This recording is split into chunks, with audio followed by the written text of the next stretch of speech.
Hello student, मैं Chanchal Kumar best IAS Raghav coaching में आपका स्वागत करता हूं। हम आपको बताना चाहेंगे कि एंशिएंट हिस्ट्री में क्या क्या कराना है। तो देखिए, एंशिएंट हिस्ट्री से किसी भी एग्जाम में क्वेश्चन जरूर आते हैं, चाहे वो आईएएस का है, पीसीएस का है, यूजीसी का है, उसमें तो आएगा ही, सीडीएस, सीएपीएफ या अदर एग्जाम, सभी में ऐसा होता है।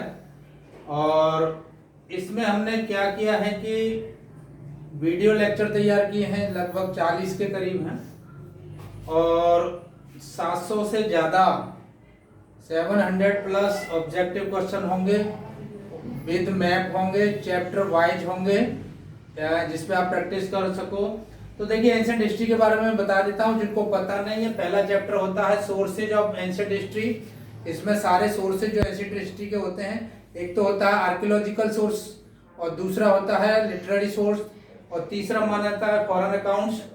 ठीक है, तो आर्कियोलॉजिकल में जैसे हड़प्पा जैसी चीजें हैं वो जमीन में गड़ी हैं, वो पता चलती हैं। वेद, अन्य बुक्स जितनी, फॉरेन अकाउंट्स और फॉरेन राइटर्स हो गए, इंडो ग्रीक से लेकर चाइनीज से लेकर अरेबियन राइटर, ये सभी डिटेल में इसमें बताया गया है।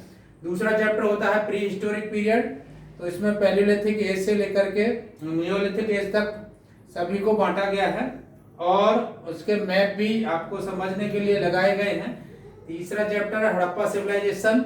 हड़प्पा जो सिविलाइजेशन है कहाँ कहाँ पर पाई गई, उसकी सारी कंडीशंस बताई गई हैं, कौन कौन सी साइट थी, ये किस रिवर पे थी, क्या था क्या नहीं था, ये सारा कुछ, और क्या उसने मॉडर्न सिविलाइजेशन को दिया, इसके बारे में सारा कुछ बताया गया है। फिर वैदिक एज। तो वैदिक एज के दो पार्ट होते हैं, ऋग्वैदिक एज और लेटर वैदिक एज। अलग अलग बताया गया है इसकी political condition, economic condition, religious condition, social condition, और इसकी लिटरेचर, क्योंकि आर्ट कल्चर इनकी नहीं थी, और दोनों में क्या क्या डिफरेंसेज आए लेटर वैदिक एज उत्तर वैदिक काल में, वो सारा है। फिर 16 महाजनपद। तो देखिए, 600 बीसी में आकर के जो लोहे का बहुत प्रयोग शुरू हो गया, और 16 महाजनपद जिसमें मगध सबसे ऊपर गया, और उसी में बाद में फिर कई डायनेस्टी आई। और उसके बाद यहाँ पर जो अटैक हुए थे, पर्शियन अटैक और अलेक्जेंडर का अटैक, ये सारा कुछ आपको समझाया गया। कंडीशन कैसी थी, यहाँ रिपब्लिक थी, उसके बारे में भी सारा कुछ बताया गया है।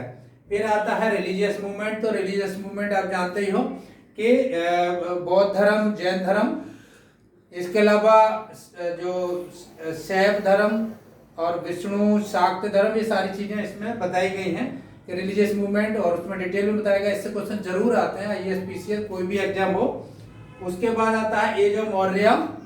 तो मौर्यों के जानकारी के सोर्सेज से लेकर के चंद्रगुप्त मौर्य, बिंदुसार, अशोक, उसके धर्म और एडमिनिस्ट्रेशन से लेकर के उनकी आर्ट कल्चर, सारा कुछ बताया गया है। दूसरी बात, फिर अगला चैप्टर है पोस्ट मौर्य पीरियड। तो पोस्ट मौर्य जब सातवाहन से शुरू होता है, Satavahana, Kanva dynasty, Shunga dynasty, Kanva dynasty, Satavahana dynasty, और इसी टाइम पर जो फॉरेन इंडो ग्रीक, कुशाना, पहला पार्थियन, इनके जो अटैक हुए थे, सभी के बारे में इसमें बताया गया है। गंधार कला, मथुरा कला, अमरावती कला, आर्ट कल्चर के बारे में बताया गया है। साउथ ईस्ट एशिया में क्या क्या था, ये सारा कुछ, इस टाइम जो ट्रेड वगैरह थे, वो सारा कुछ बताया गया है। उसके बाद आता है संगम एज। तो देखिए, संगम जो एज थी उसमें 3 डायनेस्टी, चेर, चोल, पांड्य, उनका सारा समझाया गया है। लिटरेचर, जो साहित्य है, थोड़ा सा टफ होता है जिनका नाम, ये सारा कुछ इसमें बताया गया है। और मैप भी ऑब्जेक्टिव क्वेश्चन में बताए गए हैं। फिर है गुप्ता एम्पायर। तो गुप्ता एम्पायर पूरा बताया गया है कि श्रीगुप्त, घटोत्कच, चंद्रगुप्त फर्स्ट, समुद्रगुप्त से लेकर के चंद्रगुप्त सेकंड, स्कंदगुप्त, सारा कुछ, उनकी आर्ट कल्चर, इनकी सोशल लाइफ, फाइयान, उनके बारे में, और इकोनॉमी, सब कुछ ये बताया गया। उसका पोस्ट गुप्ता में बाकाटक से लेकर के हर्षवर्धन तक की जो कंडीशन है, वो सारा कुछ, और ह्वेनसांग, इसिंग और बोली का जितना भी जो उन्होंने दिया है, वो सारा कुछ इसमें बताया गया है। टोटल 11 चैप्टर हैं, लगभग 40 के करीब वीडियो होंगे। इन वीडियो को हमने छोटे छोटे भागों में बांटा है, 10 से 20 मिनट के बीच में, जिससे कि कोई भी न्यू स्टूडेंट ही वो भी आसानी से समझ सकता है। उसके बाद बात आती है कि वीडियो लेक्चर के साथ साथ 700 क्वेश्चन से ज्यादा ऑब्जेक्टिव क्वेश्चन है अकेले एंशिएंट हिस्ट्री पे, ठीक है। और उनमें मैप लगे हुए हैं, आप देख सकते हो। किसी भी एग्जाम के लिए, चाहे ये जो मैंने बताया IAS, PCS, CDS, UGC, CAPF, जो बच्चे एमए कर रहे हैं पूरा देख सकते हैं इसको, आराम से उनको समझ भी आएगा। और दूसरी बात है कि इस टॉपिक को तैयार करने में मैंने एनसीईआरटी, आर.एस. शर्मा और बासम, रोमिला थापर, इग्नू के नोट्स, डी.एन. झा और बी.डी. महाजन जैसे इतिहासकारों के सोर्सेज का यूज किया है, क्योंकि ये उस टाइम जब बनाए थे तो 3 साल का समय मैंने लिया था।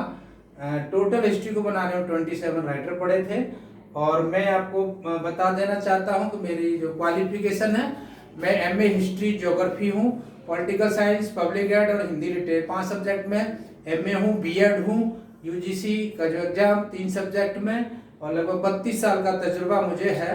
बिहार पीसीएस 1992 में पास किया, फिर यूपी पीसीएस और एमपी पीसीएस आईएसपी ग्रुप। कुल मिलाकर के आप भरोसा कर सकते हैं, एक बार जरूर देखें। तो ये मेरा ऑनलाइन में पहला होगा और आपके लिए सस्ता भी मिलेगा, और एक बार जरूर देखें मेरे कहने से। धन्यवाद।